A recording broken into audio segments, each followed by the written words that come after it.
캐시우드 누님 같은 경우에 가장 높게는 달러, 가장 낮게는 달러를 예측한다. 네, 여러분 반갑습니다. 비트캐쳐입니다. 비트코인이 지지부진하게 30K 부근에서 계속 횡보 흐름을 보여주는 동안 우리는 단기적인 움직임보다 지금 더 집중해야 될 이 시장의 큰 방향이 어디로 가고 있는지, 이 부분에 대한 집중을 더 해야 될 때가 아닌가, 그런 생각이 들고, 현재 시장이 또 횡보하고 지지부진하니까 또 비트코인 대폭락 시작된다, 경기 침체 온다, 비트게인 전저점 깨러 간다, 또 이런 비관론들이 계속 튀어나오고 있습니다. 뭐 단기적인 움직임은 그렇게 갈 수 있다 하지만 어떤 일들이 지금 계속 일어나고 있습니까? 최근 4주 동안 비트코인 ETP에 2.5만 BTC가 순유입되면서 역대 두 번째 규모다. 이 얘기는 뭡니까? 최근에 블랙록과 여러 미국의 핵심적인 대형 전통 기관들이 잇따라서 비트코인 현물 ETF 신청하면서 지금 비트코인 파생 상품에 기관 개인 할 것 없이 투자자들의 엄청난 돈이 지금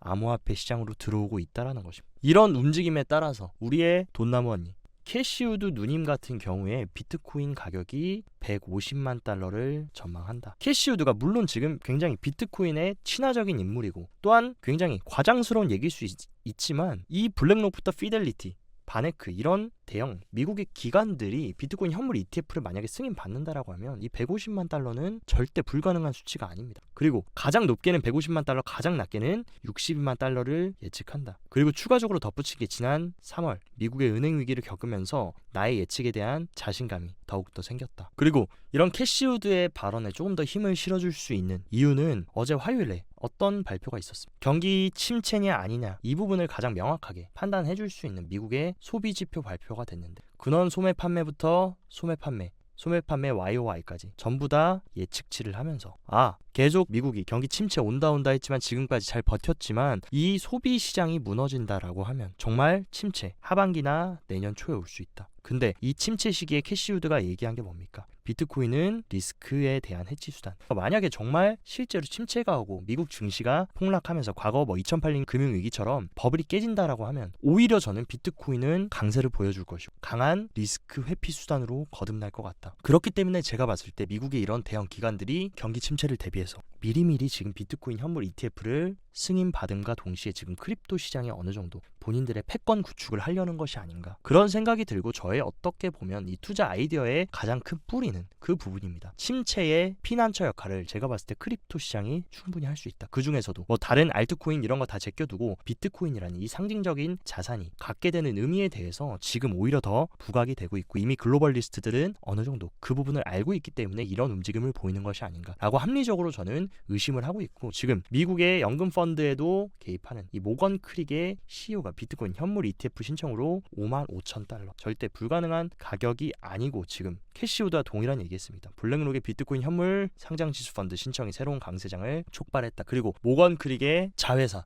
비트와이즈도 이번에 비트코인 현물 ETF를 신청했습니다. 그만큼 제가 봤을 때 지금 미국 월가의 금융 엘리트들은 어느 정도 침체를 예상하고 리스크 해칭 수단으로 지금 비트코인을 채택하고 있는 것이 아닌가. 그리고 그가 비트코인이 앞으로 금을 대체하는 새로운 기본 계층 화폐로 자리를 잡을 것이다. 이런 식으로 최근 레리 핑크와도 굉장히 일치하는 발언을 해준 만큼 이런 식으로 전 세계를 움직이는 핵심 인사들, 영향력 있는 이런 CEO들이 이런 말을 다 한뜻 한마음으로 얘기해 준다는 것은 어떤 우리가 보이지 않는 곳에서 큰 어떤 패러다임이 변화하고 있고 흐름이 변화하고 있다. 이 부분을 여러분들이 느끼셔야 됩니다. 그리고 서클 CEO 같은 경우도 미국의 가상자산 산업에서 지금 뒤처져 있지만 아직 늦지 않았다 하면서 미국이 가상자산을 수용하고 관련 명확한 규제 프레임워크를 시행할 경우 빠르게 뒤처졌던 것들을 잡을 수 있을 것이다 라고 언급하면서 지금 리플은 이번 SEC와의 승소 이후에 금융의 거대한 변화가 진행 중이다. 글로벌 금융 리더의 80% 이상이 향후 3년 내에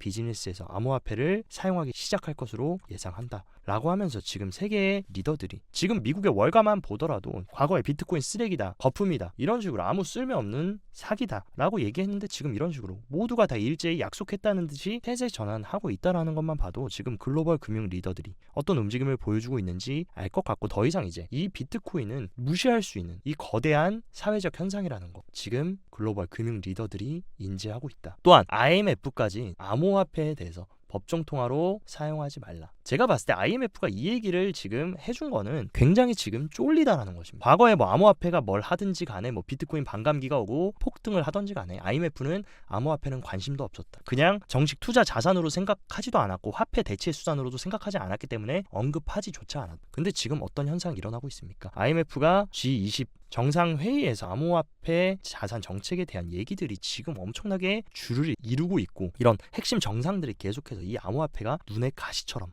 밟힌다라는 것입니다. 그렇기 때문에 이런 큰 물결이라는 거 이제 IMF도 견제할 정도로 큰 자산이 됐다라는 것이고 이들이 뭐 규제하고 막고 쓰지 말라라고 해도 사실 막을 수 있는 게 아니다. 이런 식으로 얼핏 보면 부정적인 뉴스 같지만 그 안을 뛰어 들어가 보면 더 이상 이 암호화폐라는 사회적 현상은 막을 수 있는 것이 아니다. 그 안에 지금 비트코인이라는 게 우뚝 서 있다. 이 부분은 여러분들이 코어로 잘 가지고 가시고 오히려 이런 기사들은 암호화폐에 대해서 전통 금융 세력들은 지금 위협을 느끼고 있다라는 거 그것을 반증해주는 그런 뉴스가 아닌가라고 생각을 하고 지금 SEC가 19일부터 8개 기관의 비트코인 현물 ETF 신청서를 이제부터 검토를 합니다. 그래서 이 8개 기관을 보면 블랙록, 바네크, 인베스코, 갤럭시 디지털, 피델리티, 위즈덤트리, 비트와이즈, 프로시어스, 발키리 그냥 이 8개 기관 여기 있는 기관 이름만 들어도 이 기관들이 본인들 운용자산의 1%만 비트코인으로 채택해도 비트코인은 신고가 가고 2배, 3배 가는 건 일도 아니다. 근데 이런 식으로 엄청난 자산 운용사 8개가 지금 다 SEC 측에 냈고 이제 검토가 시작되는데 우리가 중요한 거 SEC는 45일 이내에 신청에 대한 결정을 내리거나 검토 기간을 연장할 수 있다. 그 얘기는 뭡니까? 45일 이내에 정말 비트코인 현물 ETF라는 역사적인 순간을 맞이할 수도 있고 그게 언제입니까? 해봐야 가을입니다. 빠르면 9월, 늦으면 10월 안에 최종적인 결과가 나올 수도 있고 물론 연장될 수도 있고 거부될 수도 있다. 근데 지금 시장의 내러티브는 뭡니까? 이 블랙록이라는 단 한 개의 ETF를 제외하고 500개가 넘는 모든 ETF를 SEC 측으로부터 승인받았던 세계 1위 자산 운용사인 블랙록이 신청한 것을 과연 SEC가 자체적으로 거부할 수 있을까? 그리고 어떻게 보면 지금 이런 물결들은 이미 미국 바이든과 SEC 게리 겐슬러 그리고 민주당과 굉장히 밀접한 인물인 블랙록의 CEO 레리 핑크가 이미 수면 아래에서 얘기가 진행되고 그런 어떤 시나리오대로 흘러가는 것이 아닌가라는 합리적 의심도 지금 하게 되고 지금 미국의 하원 의원들이 리플이 소송 승소하자마자 지금 기다렸다는 듯이 SEC를 두들겨 패고 있다. 지금 미국의 하원 의원인 워렌 데이비슨 이 사람은 최근에 이 게리 겐슬러 미국 SEC 위원장 해임안까지 제출한 사람인데 지금 트위터를 통해서 리플 소송 결과는 의회가 투자자 혁신과 규제기관 및 법원의 대규제 명확성을 제공해야 할 필요성을 보여준다 하면서 적절하고 또 신속하게 디지털 자산 시장 구조 관련 법안이 통과될 수 있기를 희망한다라고 하면서 지금 게리 겐슬러 전면 압박하고 있고 또한 민주당의 리치 토레스 의원은 증권거래위원회가 암호화폐에 대한 명확한 지침을 내놔야 한다며 게리 겐슬러 위원장을 지금 몰아붙이고 있다. 미국의 정치권 인사들 이런 의원들까지 지금 SEC를 밀어붙이고 있고 지금 전 세계를 움직이는 대형 자산운용사들은 일제히 다 약속했다는 듯이 현물 ETF 신청했다. 그렇다면 결과는 어떻게 될까? 제가 봤을 때 쉽게 게리 겐슬러가 무조건 아무 근거도 없이 비트코인 현물 ETF 거부하기 쉬운 상황은 아닐 거라고 생각되고 지금 미국의 1위 거래소인 코인베이스 CEO 브라이언 암스트롱은 의회 의원들과 만나서 디지털 자산 법안 및 관련 문제를 논의할 계획이다 라고 하면서 어떤 얘기 나누겠습니까? SEC 측으로 비트코인 현물 ETF를 신청한 대형 기관들의 감시 공유자가 거의 대다수가 코인베이스를 채택했고 그런 코인베이스 CEO가 의원들과 만나서 어떤 생산적인 얘기들이 나올까? 그리고 지금 미국의 의원들은 명확한 규제안을 계속 SEC에게 촉구하고 있는 만큼 이 코인베이스가 이번에 미국 핵심 정치권 인사들과 만나서 조금 더 이 비트코인 현물 ETF 승인에 대한 에너지 입김을 넣어준다라고 하면 의원들도 SEC 위원장을 궁지로 몰아붙임과 동시에 충분히 승인이 될 확률이 굉장히 높은 상황이다 라고 말씀드리고 싶고 미국의 대선 후보이자 민주당의 다음 대선에 유력한 후보자인 로버트 케네디 주니어는 비트코인으로 미국 국채를 담보해야 된다. 이런 엄청나게 시장에 친화적인 발언을 해줬고 심지어 미국 국채 발행량의 1%를 비트코인, 금, 은 등으로 뒷받침하고 지금 비트코인이 거의 지금 금과 동일한 위치에서 담보금 역할을 할 수 있는 그런 자산으로 만들겠다는 것이고 암호화폐를 양도소득세까지 부과하지 않을 것이다. 이런 엄청난 발언을 해줬습니다. 그리고 비트코인은 증권이 아니라면서 암호화폐 거래소의 협력 은행들을 제재하는 바이든 행정부와 현 정책의 종지부를 찍겠다라고 하면서 엄청난 공약을 내세웠다. 물론 이 사람이 대통령을 되고 나서 시행을 할 수 있는 부분인데 여러분들이 아셔야 되는 건 지금 민주당에서 바이든 다음으로 지지율이 높은 사람이 로버트 케네디 주니어다. 충분히 내년 대선이 됐을 때 가능성이 전혀 없는 사람이 한 발언이 아닌 만큼 이런 발언도 우리가 우리가 조금 집중해서 봐야 될 것 같다. 그리고 또 최근에 피델리티는 어떤 얘기를 해줬습니까? 본인들의 보고서에서 이더리움이 소각 스테이킹 증가로 인해서 낙관적으로 보고 있다. 비트코인뿐만이 아니라 미국의 대형 금융 엘리트들과 글로벌 리스트들은 비트코인뿐만이 아니라 이더리움도 지금 굉장히 집중을 하고 있습니다. 그래서 보고서에 뭐라고 썼냐? 2022년 9월 이후 70만 개의 이더리움 이상이 소각됐고, 그리고 올해 2분기에만 스테이킹 활성 검증 노드 수가 15% 이상 증가라고 하면서 지금 이런 근거들을 대고 어떻게 보면 비트코인도 물론 엄청난 가치 저장 수단이 될 수 있지만 이 기술적으로 이더리움도 우리가 주목을 해야 된다라는 것이고, 이 피델리티 같은 경우는 세계 3위의 엄청난 자산 운용사다. 이런 운용사가 이더리움에 대해서 이렇게 긍정적으로 검토하고 있다고 보고서까지 냈다라는 것은 우리가 이더리움에도 조금 주목을 해야 될 부분이고, 이더리움 전체 공급량 중에 20%가 이더리움 스테이킹에 묶여 있다. 그 얘기는 뭡니까? 더욱더 많은 사람들이 이더리움을 사서 이더리움 이자를 받기 위해서 계속 스테이킹을 넣고 예치한다면 하방 압력은 줄어들 수 있고 강한 지지대의 역할을 할 수 있다. 그리고 더 많은 사람들이 스테이킹을 하기 위해 이더리움을 사고 계속 고정시켜 놓는다면 가격은 우상향할 수밖에 없다. 그리고 방금 피델리티가 말했던 대로 이더리움은 계속 소각을 가속화하고 있기 때문에 비트코인처럼 딱 정해진 공급량이 있는 게 아니더라도 디플레이션 자산으로 지금 흘러가고 있기 때문에 우리가 이더리움도 좀 주목해야 된다. 이 부분 여러분들한테 좀 말씀을 드리고 싶고, 최근에 미국과 홍콩에 이어서 지금 일본까지 크립토 시장으로 유입을 하려고 준비를 하고 있다 말씀드렸는데, 아니나 다를까 최근 노무라가 웹엔이라는 가상자산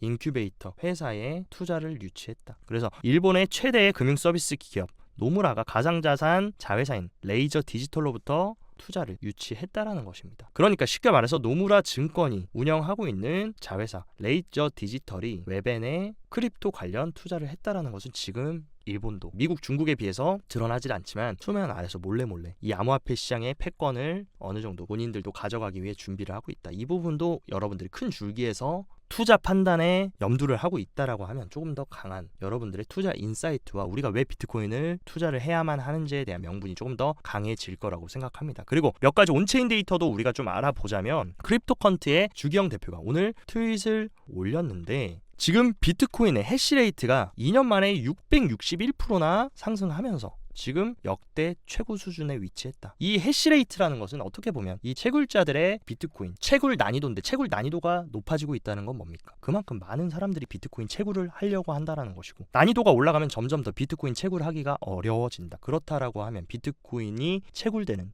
희소성이 높아질 것이고, 어떤 자산이 수요와 공급에 따라서 공급은 적고 수요는 많다라고 하면 가격은 어떻게 됩니까? 상승할 수밖에 없다. 이 부분을 지금 주경 대표도 이 해시레이트를 통해서 단기적인 변동은 있어도 지금 큰 방향이 어디로 가고 있는지 우리한테 힌트를 줬다라고 생각하고, 지금 비트코인 가격 방어에 가장 중요한 롱텀 홀더들의 공급량을 본다라고 하면은 이런 식으로 장기 홀더들은 지금 비트코인을 샀다 팔았다 하는 게 아니라 계속해서 축적해서 모아가고 있다. 그 얘기는 뭐냐? 이제 비트코인 장기 홀더들은 과거처럼 단기적으로 호재 터지면 사고 악재 터지면 팔고 이런 식으로 움직이는 게 아니라 정말 중장기적으로 이 비트코인 정말 유망한 자산이라고 생각해서 계속해서 매집을 모아가고 있다는 겁니다. 최근에 가격이 하락하고 떨어질 때도 파는 게 아니라 계속해서 축적하면서 모아가고 있는 흐름, 이런 내러티브들이 지속이 된다라고 하면 큰 방향성은 이미 정해져 있다. 이 부분을 말씀드리고 싶고, 물론 지금 단기적으로 비트코인이 추가적인 기술적인 조정은 열어둬야 되지만 시장가 매수를 하는 볼륨이 지금 저점을 찍고 다시 올라오는 그런 모습. 보통 시장가 거래량이 늘어난다는 것은 가격이 상승하려면 위에 있는 호가들을 시장가 거래로 한꺼번에 물량을 잡아 삼켜야 가격은 상승합니다. 근데 이런 식으로 시장가로 매수를 하는 사람이 늘어나고 거래량이 늘어난다라는 것은 비트코인이 어느 정도 지금 저점 다지기를 마치고 이제 상승할 수 있는 변곡점이 될 수 있다. 그 부분을 지금 시사하고 있다라고 보여지고, 최근 파이어 차트 같은 경우도 현재 비트코인이 30K에서 계속 왔다 갔다 하면서 움직이고 있는데, 갈색고래도 다시 매도하면서 하락으로 전환되는 것인가 했는데 바로 다시 매수세에 동참하면서 아직도 갈색고래들은 강한 매수세를 유지하고 있다. 하지만 딱 보시더라도 상단 31K와 31.5K, 32K에는 강한 매도벽이 있는 반면 하단에는 지금 이렇다 할 매도벽이 없다. 그렇기 때문에 만약에 시장의 단기적인 악재나 이 갈색고래들까지 매도세로 전향을 한다면 조금 더 하방은 열어놔야 된다. 하지만 우리가 가격적으로 무조건 체크해야 되는 부분은 제가 어제도 말씀드렸던 29.5K